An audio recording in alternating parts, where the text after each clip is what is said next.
Oh, how the tables have turned. What's going on, guys? It's Ricky with TechBud Solutions here with a super quick market update. There's a stock that is currently down about 15% during the extended hours, and I wanted to make sure that you understood why, and maybe for some of you, can it be a good dip buy opportunity if it aligns with your ratios and your risk tolerance? But for others, in my opinion, maybe it's best to maybe stay away. Let's go ahead and jump right into it. I really hope that you learned something new. Feel free to share your thoughts down in the comment section, and don't forget to drop a thumbs up if you feel like we earned it. With that being said, surprise, surprise, the one that I'm going to talk about is HIMS. HIMS stock, as you can see during the overnight hours, including the after hours, is down about 15%. I made 11.2K. I made my money and I bounced.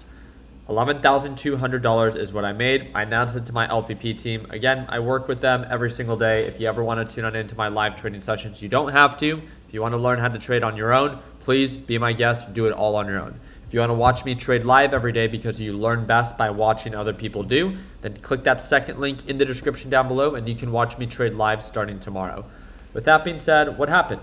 Why did HIMS drop? Why did it experience such a significant downturn? Very simple. It reported earnings and it missed earnings. So the company that I originally talked about today was Palantir. Surprise, surprise, Palantir beat expectation. And that's one thing that I've said, right? And I've announced it with my LPP team many times. This is the reason that I like working with them, is because I'm just happy having open dialogue with them all the time during these live sessions, where they ask me about Palantir, and I don't have to agree with the valuation, right? Palantir does trade at an insane PE ratio, over 600, but it has a really good story. It's AI focused and AI driven. It's a tech company in an expanding market, and with a good story this year, it could perform very well, especially with good price momentum. That's very well understood. On top of that, their fundamentals, I'm not saying that they support that insane valuation, but the company is growing. And that was the mistake with HIMS. The company is not growing. Based off of what we just saw, HIMS, I'm getting this confused, just reported its first sequential revenue decline as a public company.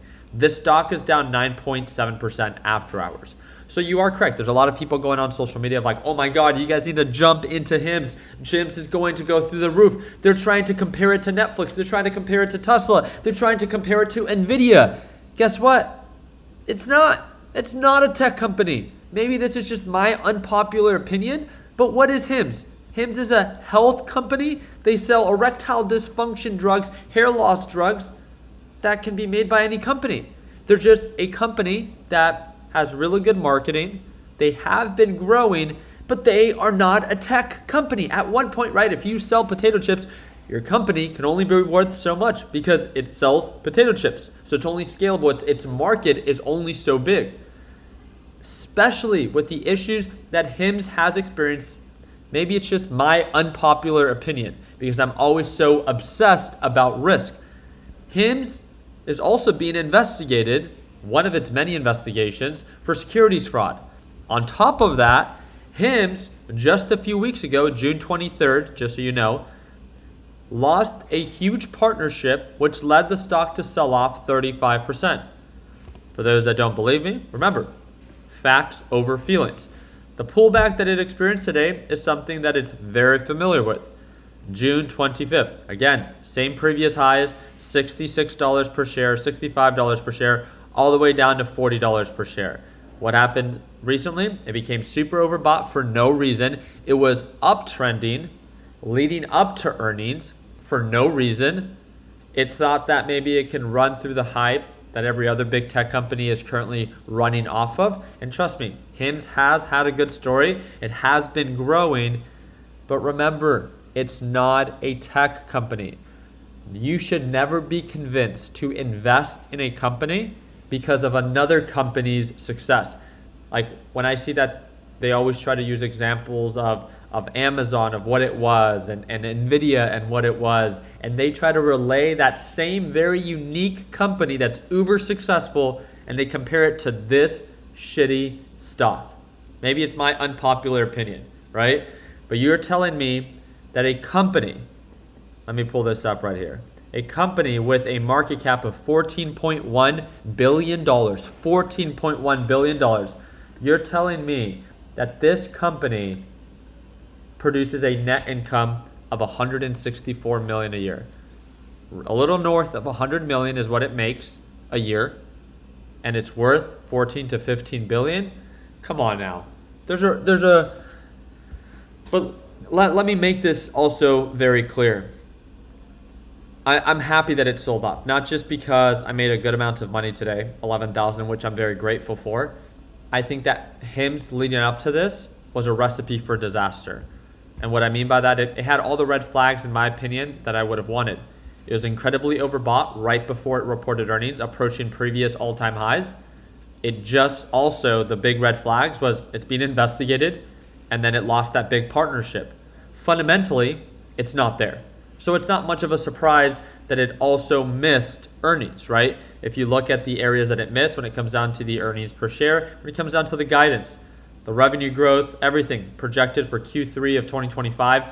I mean, again, anyone can try to convince you that HIMS is the future, but be reminded, you should never be convinced to be investing in something. You should be given both sides. Hey, this is why it might be successful, but this is also the risk as well. I want to remind you that this stock is coming from lows of $26 per share and skyrockets to highs of 70 to give it all back, to give it all back, to give it all back. HIMS is not new to pumping and then dumping. It has a really good story. And in the short term, I do believe that it could find a support and begin to recover. I would not be surprised by that by any means, because markets are that irrational. But we all know a year or 2 years from now, HIMS is going to be like what Mara is today. A bullshit company that's trying to latch onto any gimmick to stay relevant, just like GameStop. Any stock can skyrocket for a short period of time when markets are irrational and when it has a good story. But eventually, fundamentals do matter long term. And when companies like this are incredibly overvalued, there's huge retracement potential. And this is why I love to highlight it for beginners, right? If you see that other people are trying to convince you to invest in a pump stock at all-time highs, ask yourself, why would they be so desperate to be asking you to invest? No one should be, encouraging you to invest in anything that doesn't make sense to you. Very simple, especially at all-time highs when fundamentals don't even align with the current company's valuation. So in the short term, because of how irrational the markets are, yeah, I think anything can pump. I think GameStop can pump. So of course, I think HIMS can possibly recover. I'm just so happy to see that companies like this are beginning to fall apart because they never belonged up here. You might be like, oh my God, Ricky, that's so terrible for you to say. Why do you want to see a company fail? It's not that I want to see this company fail. It's that it never earned this valuation. So therefore, it giving it back is just as deserving as not being up here, right? And I think that's the easiest way that I can put it. Palantir is a little bit of a different story, right? Palantir is a well-ran company. It is growing quarter after quarter. It has more of the it factor, I think is the best way to put it. Do I think it's a good deal at its current valuation? No, of course not. But it's easier to convince people that that is the future than erectile dysfunction stock. Maybe that's just my unpopular opinion. You guys let me know down in the comment section what you think.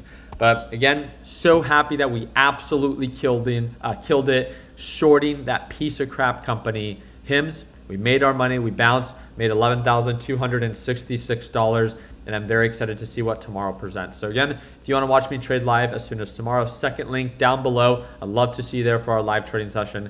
And like always, let's make sure that we end the year on a green note. Take care, team.